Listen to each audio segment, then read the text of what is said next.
আপনার বিবেক এবং মুখ কোথায় বর্গা দেওয়া আছে? গত দীর্ঘ 17 বছর বিএনপি জামাতের অসংখ্য নেতাকর্মী গুম হয়েছে, খুন হয়েছে এই রাষ্ট্র ব্যবস্থা সংস্কারের জন্য। আজকে যখন রাষ্ট্র ব্যবস্থা সংস্কারের সুবর্ণ সুযোগ তৈরি হয়েছে, অত্যন্ত পরিতাপের বিষয়, কিছুদিন হয়তো পরে আমরা শুনতে পাবো হাসিনা ছাড়া ফ্যাসিবাদ ব্যবস্থার সব কিছুই আপনারা রেখে দেন। শুধু এই কথাটা হয়তো লজ্জায় তারা বলতে পারছে না। হাসিনা ব্যবস্থার বিচার ব্যবস্থা ভালো, হাসিনার পুলিশ ভালো, হাসিনার প্রশাসন ভালো, কেবলমাত্র হাসিনাই ভালো না। আজকে আপনারা হাসিনার সব কিছুকেই টিকিয়ে রাখতে চাচ্ছেন। এই তরুণ প্রজন্মের কাঠগড়ায় আপনাদেরকে দাঁড়াতে হবে। অসংখ্য লক্ষ তরুণ প্রজন্ম যারা প্রধানমন্ত্রী হইতে আসে নাই, শুধুমাত্র এই দেশটাকে ভালোবেসে রাস্তায় নেমে এসে বুকের তাজা রক্ত ঢেলে দিয়ে হাসিনাকে ভারতে পালাতে বাধ্য করেছে। যারা হাসিনার ব্যবস্থা টিকিয়ে রাখতে চাইবে, আমার ভাই আবরার ফাহাদের মতো, আমার ভাই হাদির মতো, আমার ভাই আলিফের মতো আমরা যুগে যুগে রাস্তায় নেমে আসবো ইনশাআল্লাহ।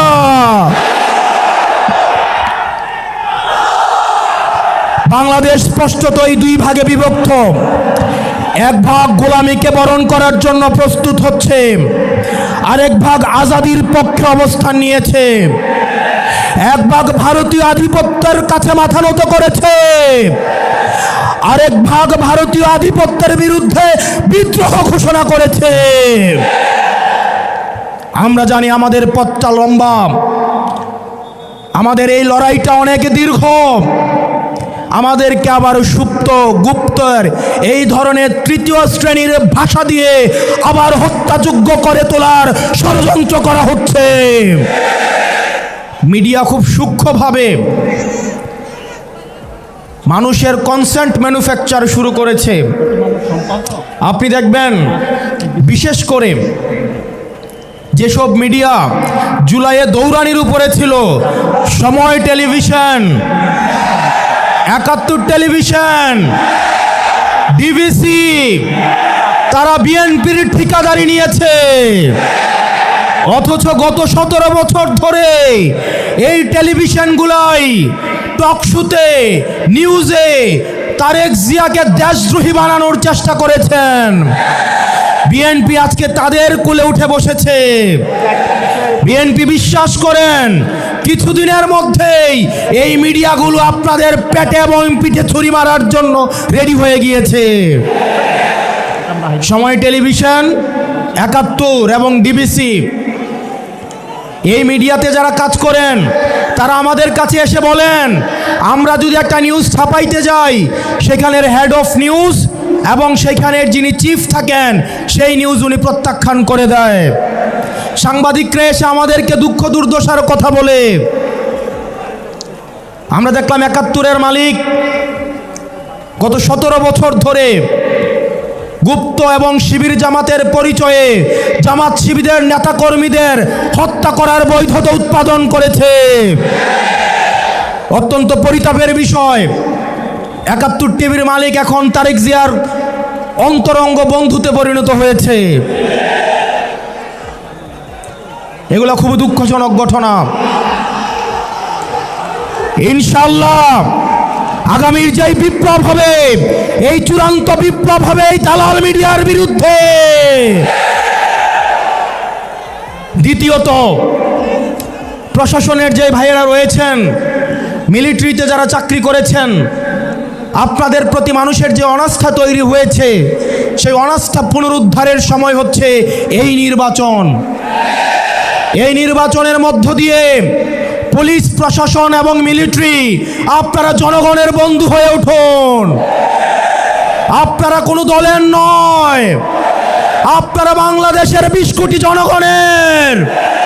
আমরা আপনাদের কথা দিচ্ছি, আপনারা বিএনপি হওয়ার দরকার নাই, আপনারা জামাত হওয়ার দরকার নাই, গুলশানে লাইন দেওয়ার দরকার নাই, ধানমন্ডিতে যাওয়ার দরকার নাই, মগবাজারে যাওয়ার দরকার নাই। আপনাদের বৈধতা কেবলমাত্র জনতা। আপনারা বেনজির হারুনের ঘটনা ভুলে যায়েন না, আপনার ওসি প্রদীপের ঘটনা ভুলে যায়েন না, আপনারা ডিবি হারুনের কথা ভুলে যায়েন না। প্রিয় পুলিশ ভাই, প্রিয় মিলিটারি ভাই, প্রিয় সেনাবাহিনী, আপনাদের কাঁধে আজ একটা মহান দায়িত্ব এসে পড়েছে। আপনারা কত স্বচ্ছ, নিরপেক্ষ এবং অংশগ্রহণমূলক নির্বাচন জাতিকে উপহার দিতে পারেন, সেটার মধ্যেই আপনাদের আস্থা ফিরে আসবে। আপনারা কোনো দলের গোলামি করার দরকার নাই। যাতে আপনাদের দিকে তাকিয়ে আছে, যেভাবে 5 আগস্ট আপনারা জনতার কাতারে নেমে এসেছেন, ঠিক সেভাবে 12ই ফেব্রুয়ারি জনতার পক্ষ হয়ে আপনারা জাতিকে একটা নির্বাচন উপহার দিবেন। আমরা জনাব তারেক জিয়া রহমানের বিভিন্ন বক্তব্য শুনতে চাই। অত্যন্ত পরিতাপের বিষয়, হা ভোট এবং না ভোট নিয়ে ওনার একটা শব্দ আমরা দেখতে পাই নাই। জনাব তারেক জিয়া, আপনি স্পষ্ট করুন আপনার বিবেক এবং মুখ কোথায় বর্গা দেওয়া আছে। গত দীর্ঘ 17 বছর বিএনপি জামাতের অসংখ্য নেতাকর্মী গুম হয়েছে, খুন হয়েছে এই রাষ্ট্র ব্যবস্থা সংস্কারের জন্য। আজকে যখন রাষ্ট্র ব্যবস্থা সংস্কারের সুবর্ণ সুযোগ তৈরি হয়েছে, অত্যন্ত পরিতাপের বিষয়, কিছুদিন হয়তো পরে আমরা শুনতে পাবো হাসিনা ছাড়া ফ্যাসিবাদ ব্যবস্থার সব কিছুই আপনারা রেখে দেন।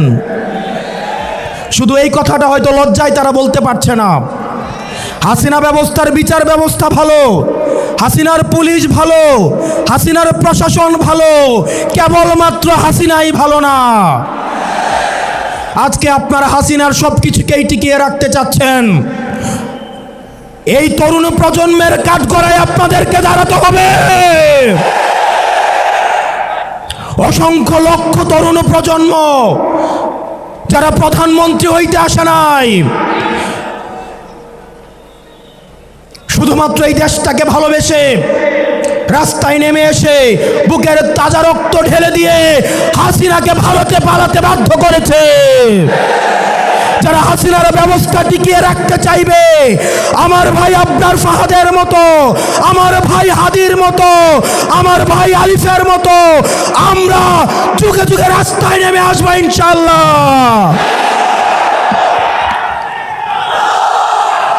বাংলাদেশ স্পষ্টতই 2 ভাগে বিভক্ত।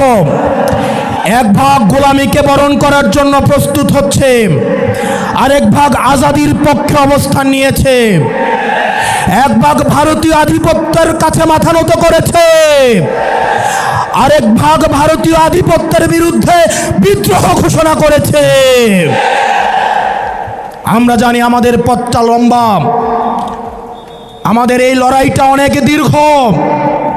আমাদেরকে আবার সুপ্ত গুপ্তর এই ধরনের 3য় শ্রেণীর ভাষা দিয়ে আবার হত্যাযোগ্য করে তোলার ষড়যন্ত্র করা হচ্ছে।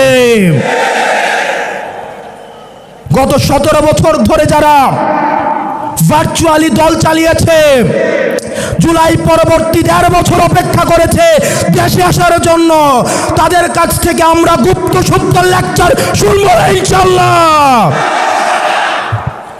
প্রিয় কুমিল্লাবাসী, আমরা আঞ্চলিক বৈষম্যের শিকার। কুমিল্লা, আমরা মাইক্রো ইকোনমি আমাদের সমৃদ্ধ। আমাদের রেমিটেন্স যোদ্ধা ভাইয়েরা বিদেশে মাথার ঘাম পায়ে ফেলে কুমিল্লার অর্থনীতিকে সমৃদ্ধ করেছে। আজকে আমির সাহেব এখানে আসছে, কুমিল্লার রাস্তাঘাটে চললে মনে হয় আমরা বাংলাদেশে কোথাও নাই, আমরা আফ্রিকার কোনো এক দুর্ভোগ কোনো এক অঞ্চলে আমরা রয়েছি। আমরা আপনার মুখে প্রতিশ্রুতি শুনতে চাই। কুমিল্লার এই মাইক্রো ইকোনমিকে, কুমিল্লাকে সবসময় বলে আঞ্চলিক বৈষম্যের শিকার হতে হয়েছে, অথচ কুমিল্লার হাতেই, কুমিল্লার ছেলেদের হাতেই হাসিনাকে দেশ ছেড়ে পালাতে বাধ্য হতে হয়েছে। আমরা কুমিল্লাবাসী দৃঢ় অপেক্ষায় বসে আছি। এই টাউন হলে আপনি ঘোষণা দিবেন এই কুমিল্লা যেভাবে আঞ্চলিক বৈষম্যের শিকার হয়েছে, ভবিষ্যতে কোনো ধরনের আঞ্চলিক বৈষম্য বরদাস্ত করা হবে না। এবং আমাদের এই 11 দলীয় ঐক্যবদ্ধ জোট ক্ষমতায় গেলে আমরা 1 মাসের মধ্যে কুমিল্লাকে বিভাগ ঘোষণা করব। ও ইনকিলাব ইনকিলাব ইনকিলাব ইনকিলাব। আমার ভাই হাদিকে মেরে ওরা মনে করেছিল হয়তো হাদি মরে গিয়েছে।